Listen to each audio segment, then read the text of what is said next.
Еден од најпознатите лидери на српската опозиција од 90-тите години, Вук Драшковиќ, во интервју за српски медиум зборуваше за моделот на владење на режимот на Слободан Милошевиќ. Според него, власта на Александар Вучиќ е продолжение на истиот систем создаден од југословенската удба. Драшковиќ тврди дека Србија и денеска е заложник на структури кои обстанале по распадот на Југославија и кои според него работат во интерес на режимот на Путин. Основата на таквиот систем, вели тој, се лагата и омразата. За жал, во различни форми овој модел на владење е присутен и во Северна Македонија, уште од независноста. Денешната власт во примена на ова политичка доктрина покажува доследност што во одредени сегменти потсетува и на периодот на владењето на Никола Груевски. Ова политичка школа низ регионот се представува како последна надеж за народот, нудејќи големи ветувања и создавајќи нереални очекувања. Низините представници се самопрогласуваа за спасители на државата и нацијата, кои наводно ја бранат земјата од внатрешни и надворешни непријатели. Во пракса, меѓутоа, не станува збор ниту за надеж, ниту за спас.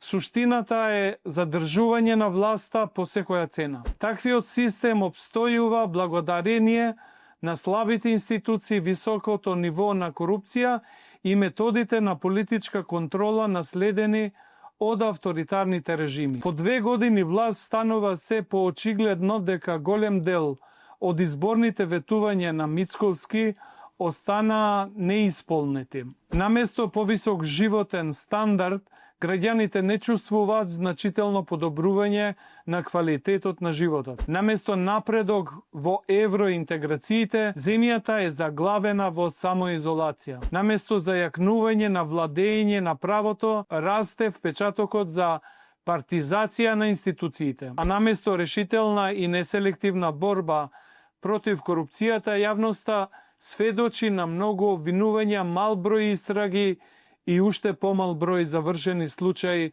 на висока корупција. Кога ветувањата не се исполнуваат, започнува втората фаза на владење, фазата на омразата.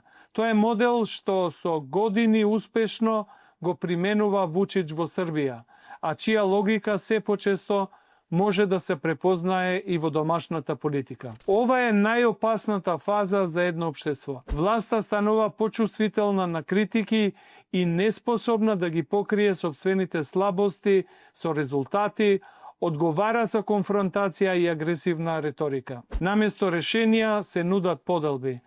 Наместо одговорност се барат виновници. Тогаш се создават внатрешни и надворешни непријатели кои наводно го попречуваат развојот на државата. На удар се опозицијата, етничките и верските заедници, соседите и западните партнери. Најагресивен наратив се користи против бугарите, кои се представуваат како татари и најголем непријател на македонскиот идентитет. Тука се и албанците, против кои постојано низ спортските стадиони се користи говор на омраза. Негативни наративи се користат и против ЕУ, која се обвинува дека ги поддржува бугарските ставове. Сите тие заедно се представуваат како дел од некаков заговор за рушење на власта и македонскиот идентитет. Во таа фаза лагата добива дополнителна сила, затоа што се надополнува со омразата, а омразата особено кога е поддржана од медиумска пропаганда, лесно наоѓа пат до дел од граѓаните кои се разочарани, несигурни или недоволно информирани. Токму затоа, ваквите модели на владење представуваат закана не само за демократијата, туку и за општествената кохезија и иднината на земјата. Стиснете лайк, шерувајте и обавезно коментирајте за овие важни содржини да стигнат до повеќе граѓани во земјата.